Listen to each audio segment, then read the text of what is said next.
It is great to chat with you. Thank you so much for taking the time. I appreciate it. Yeah, my pleasure, of course. The film's a blast. Thanks.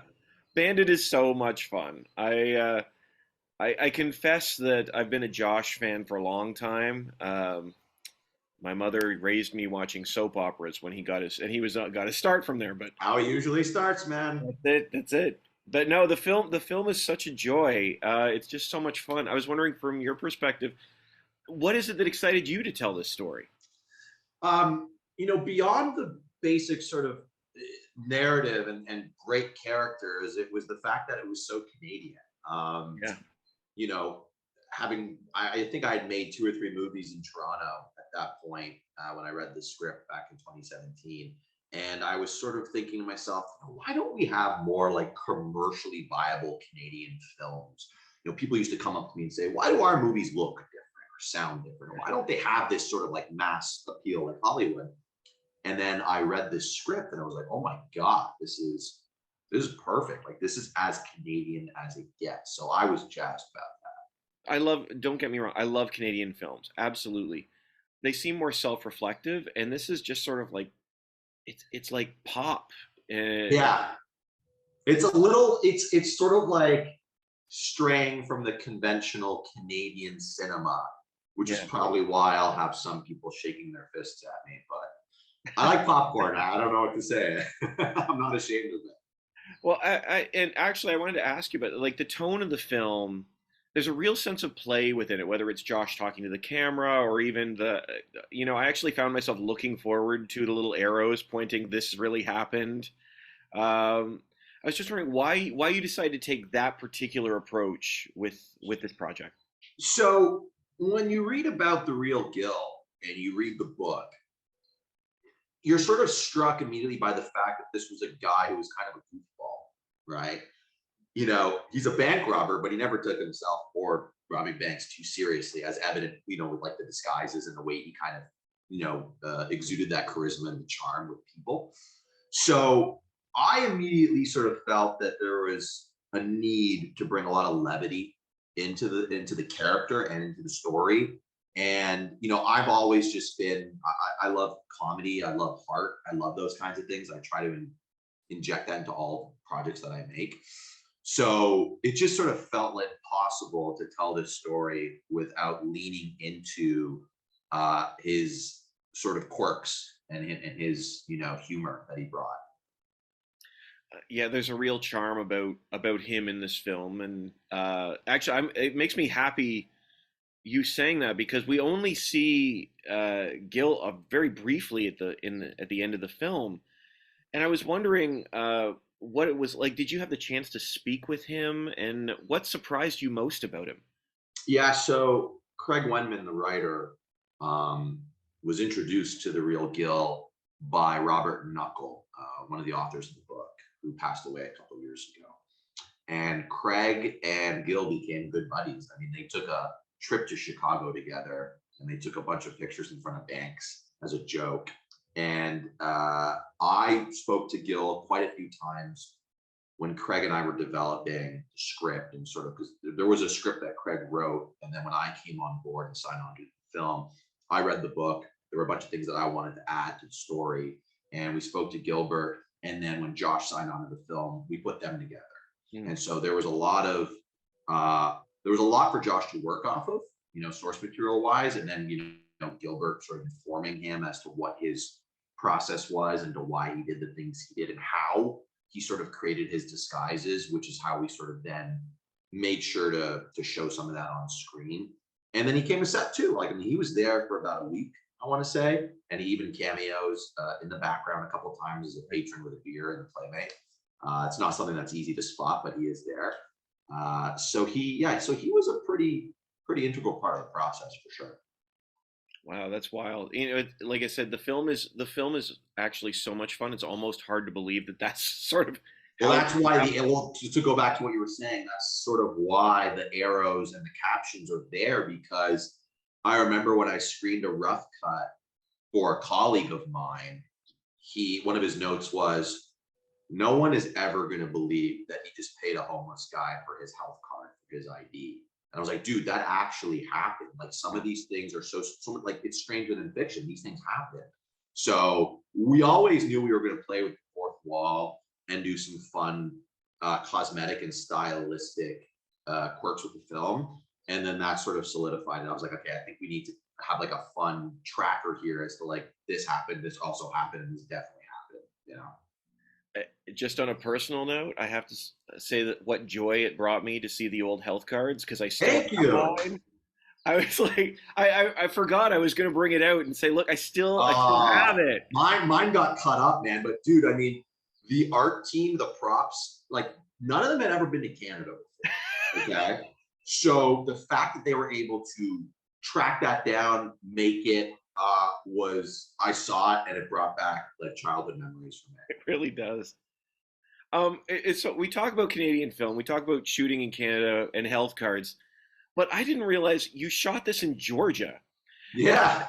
Well, actually, so curiously, did you know that before you watched the film or no, after? I didn't. I didn't. I So I tricked. So you're what you're saying is I duped you and it worked. well, I mean, That's good. there are so many different areas of Toronto, and then I think I forget where the is it Pembroke? No, where does the film end up in Pembroke? Pembroke's about an hour and a half west of Ottawa. Yeah, so I was like, well, that could be one of our homes, and it's so funny because Toronto plays everywhere. It was weird to me to see somewhere else play Toronto. I know, I think Alicia, Mel, Josh all commented on multiple occasions that there's no way this has been done before. Like, you find me the person who went to America to double Canada, and I'd love to talk to that person because I don't think it's been done before. Yeah, that was a curveball. I mean, when COVID was sort of at its height and we were ready to go, it didn't make sense. We would have to be in Vancouver, Ottawa, Toronto, Yeah, Montreal, and even with the support of someone like Telefilm and all the subsidies, that would still be a huge undertaking.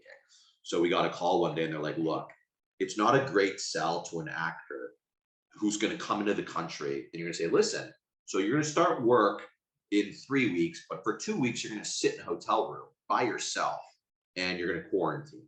So if you're Mel Gibson and you're working for a week, it's really tough to convince somebody, despite how much money they will or won't make, to sit in a hotel room for a longer period of time than they're actually going to be working. So it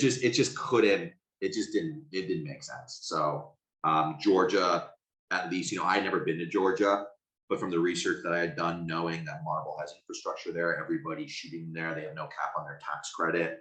I got down there and I said, oh my God, a lot of this was like rural Ontario. yeah, Like, it works.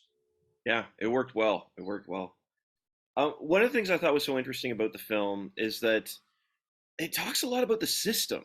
Like a lot of times when we see a heist film, like Ocean's 11, totally different film, but I mean, Ocean's 11, it's just about revenge or about this thing. But this is a film very much about the system. I was wondering, I don't know if you can answer this or not, but do you think the system creates its own villains?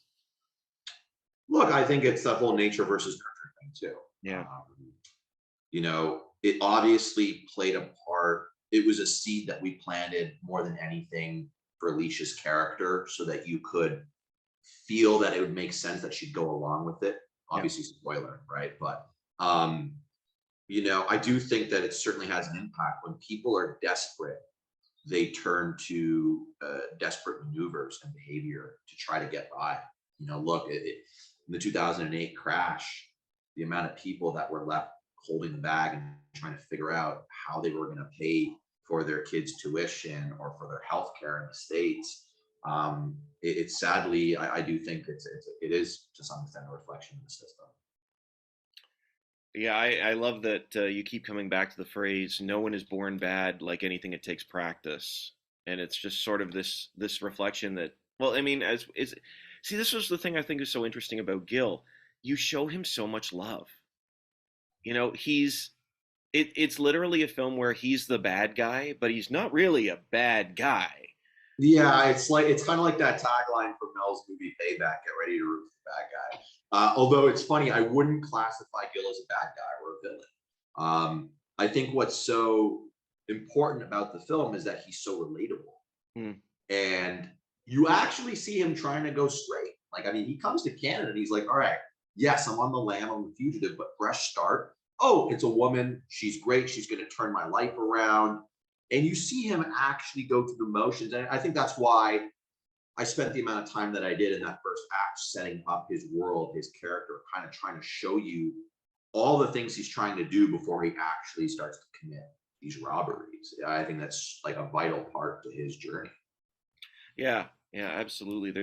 It's really interesting to sort of see how that plays out because again, there's this tension, and it's not just because Josh and Alicia have great chemistry or because Josh has charm. Like there's a genuine sense amongst his character with the writing that it's like, I'm doing this because, well, I'm good at it, Yeah. and what else am I going to do? I have no other options. No, it's not like he came to Canada to try to, live this life of crime. And I think that's also one of the other things that's interesting when people have been asking me, what one of the challenges was. There was so much material that didn't make it into the movie. I mean, so the first cut of the film was actually 3 hours long. Oh my Okay. gosh. Yeah, there's actually three. My director's cut was about 2.5 hours. I was like, there's no way anyone's gonna let me do that. So getting to where it was a huge challenge. But there were sequences we didn't film.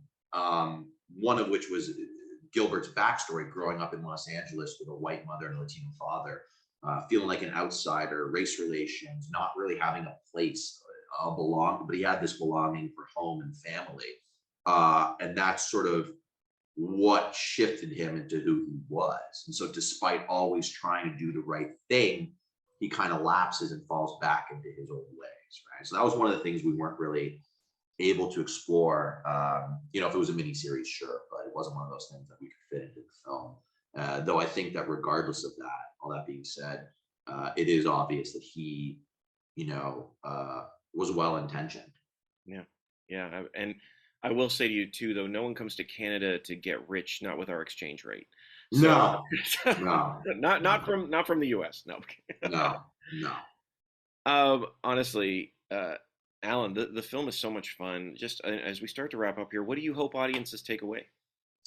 I honestly hope that they take away that notion that the film is meant to be fun. More than anything, though, I want people to appreciate the performances. I think Josh is incredible. I think Alicia's incredible. Their chemistry together is sort of magical when they're together. And so that's something for me as a director that I take such pride in, is being able to work with such gifted actors like that, who are so professional and who are so committed to the work that it then shows on screen. So I really hope that people walk away and they're moved by these performances. It really is. It's a ton of fun. Alan, thank you so much for the chance to chat with you. I really do appreciate it. No, absolutely. It's great. All right, thanks. I wish you the best. Thank you. All right, have a great day.